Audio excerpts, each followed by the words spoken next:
আমি ব্যস্ত আছি, কিন্তু ব্যস্ত হারাম করতে আজ খেলা। তো তোর বউ লোকের সাথে পালাবে না, তাকে মৌলবীদের বউ পালাবে? খবর বুঝতে পারেননি? তুমি বউকে বাজারে ঠেলে দিয়েছ লোকের দরজা, আপনার জানা নেই। আচ্ছা বলুন, আপনি বলছেন আমি মুমিন, আপনি যে মুমিন তার সংকেত গুলো দেখা। মুমিন যারা হবে তারা কখনো পাপে লিপ্ত হবে না। মুমিন সুদ খেতে পারে না, মুমিন গাঁজা খেতে পারে না, মুমিন মদ খেতে পারে না। যেমন বলে দিই, মুসলমান আপনি দেখুন, পেঁয়াজ খেয়ে, কাঁচা পেঁয়াজ খেয়ে মসজিদে যাওয়া যাবে? কেন? মুখে দুর্গন্ধ হবে। কে নিষেধ করলেন? নবীজি। তাই তো, মুখে দুর্গন্ধ হবে, মসজিদে যাবো না। আপনি এটা বুঝে গেলেন, কাঁচা পেঁয়াজ খেয়ে মসজিদে যাওয়া যাবে না। আর বিড়ি, গুটকা, সিগারেট খেয়ে গেলে তো মুখে সেন করে নাকি আতরের মতো? কথা বলে না? সেন করে, গন্ধ করে। হুজুরকে জিজ্ঞেস করছে, হুজুর বিড়ি খাওয়া কি, সিগারেট খাওয়া কি? হুজুর ফতোয়া দিলে মকরু। তাহলে হুজুর খেলে দোষ কোথায়? কথা বুঝতে পারেননি? আপনাদের মসজিদের ইমাম সাহেব তিনি যদি সিগারেট খায়, কিংবা স্টেজে আমি বায়ান করছি, আমি যদি এখন বলি আমার মুখটা চাচ্ছে না, দোকান থেকে একটা ক্লাসিক সিগারেট নিয়ে আসুন, আপনারা কি বলবেন? এর বায়ান শোনা যাবে বলবেন? ইমামকে রাখবেন?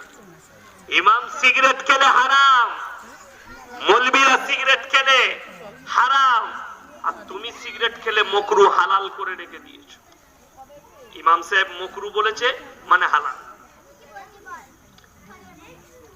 রমজান মাসে ইমাম সাহেব আর মুয়াজ্জিন সাহেব 3 টাইম গাল খায়। ক টাইম বললাম? ক টাইম? 3 টাইম। এই যে পানির বোতলটা আমাকে দিয়েছে, এটাই লেখা ধরেলেন, লেখা আছে যে পানিটাই বিষ মিশানো আছে, খেলে মারা যেতে পারেন। এই পানিটার পান করা যাবে? কথা বলে না? পান করা যাবে না। কেন? বিষ মিশানো আছে। আত্মহত্যা করা ইসলামে জায়েজ নেই। আত্মহত্যা করার সমান পাপ হবে। আপনি এটা বুঝে গেলেন যে এটাই বিষ মিশানো আছে, পানি পান করা যাবে না। প্রত্যেকটা সিগারেট, গুটকা, বিড়ির প্যাকেটে লেখা আছে না নাই হানিকারক, ক্যান্সারের কারণ। আপনি ছাড়তে পারেন না কেন?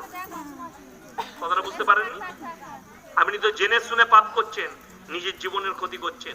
যারা বিড়ি খায়, সিগারেট খায়, গুটকা খায়, আবার যুবক শুনেলেন, বিবাহের আগে তোমার এবং বিবাহিত হলেও তোমার সব থেকে প্রথম যে ক্ষতিটা হবে শরীরে, সেটা তোমার যৌবন নষ্ট হয়ে যাবে। এই ক্ষতি হবে তোমার সব থেকে প্রথম, তোমার যৌবনের ক্ষতি হয়ে যাবে। আমার মুসলমান যুবক ভাই, কেউ ওই জায়গায় পা দিবেন না। আপনি বুঝে গেলেন পেঁয়াজের দ্বারা দুর্গন্ধ হবে। আল্লাহ নবী সাল্লাল্লাহু আলাইহি সাল্লাম বললেন, তোমরা মুমিন হতে পারবে না ততক্ষণ পর্যন্ত যতক্ষণ পর্যন্ত তোমার কাছ থেকে তোমার প্রতিবেশী সুরক্ষিত নয়। আপনার মুখের দুর্গন্ধে যদি কেউ কষ্ট পায়, তো আপনার গুনাহ হবে না? হবে না? নবীজি তো ওই জন্য নিষেধ করলেন, কাঁচা পেঁয়াজ খেয়ে মসজিদে যেও না। তো আপনি এটা বুঝে গেলেন, মুখের দুর্গন্ধে ক্ষতি হবে বলে কাঁচা পেঁয়াজ খেয়ে যাওয়া যাবে না। আর বিড়ি, সিগারেট, গুটকা খেলে সেন করে। শুনে দেন, যারা বিড়ি খোর, সিগারেট খোর, গুটকা খোর, তারা ভালো করে শুনে যান। সর্বপ্রথম তুমি আজকে জলসা শেষ করে রাত্রে তোমার বিবিকে জিজ্ঞেস করবে যে তুই আমার বউ তো, যদি আমি এই বিড়ি খাই, গুটকা খাই, সিগারেট খাই, তোর মুখে চুমু খেলে কেমন লাগে? বলবে, আট পুরোর বেটা তোর মুখে ঝাঁটা মারতে মন যায়। কিন্তু স্বামী কি আর বলবো, কষ্টের বিষয়। তোমার স্ত্রী যদি তোমার দুর্গন্ধে কষ্ট পায়, তা জেনে রেখে দিবে তোমার গুনাহ হবে।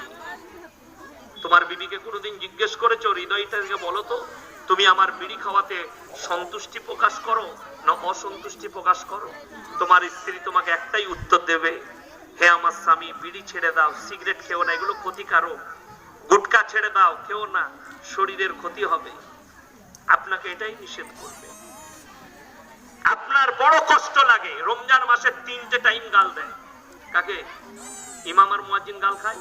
1 নম্বর হচ্ছে মাগরিবের সময়, ইফতারির পরে মাগরিবের নামাজ দাঁড়িয়েছে, ইফতারি করি মাগরিবের নামাজে দাঁড়াইছে, বুঝলেন?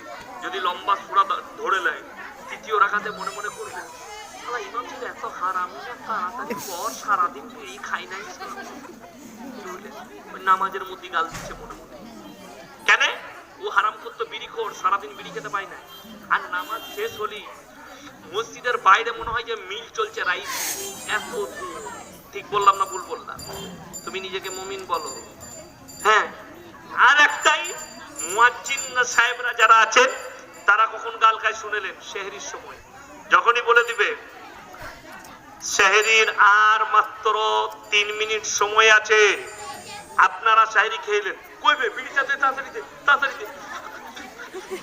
আর মনে মনে গাল দিবে, শালা মুয়াজ্জিনও বটে, এত তাড়াতাড়ি হাঁকে, তাই শেষ হলবে। মুয়াজ্জিন গাল খায়। আর একটা তারাবির সময়, কে? হাফেজ সাহেব। একটু যদি ধীর স্থির ভাবে পড়ে, নামাজের পড়ে বলে, হ্যাঁ বে তোরা কিরকম ইমাম দিয়ে দিবি,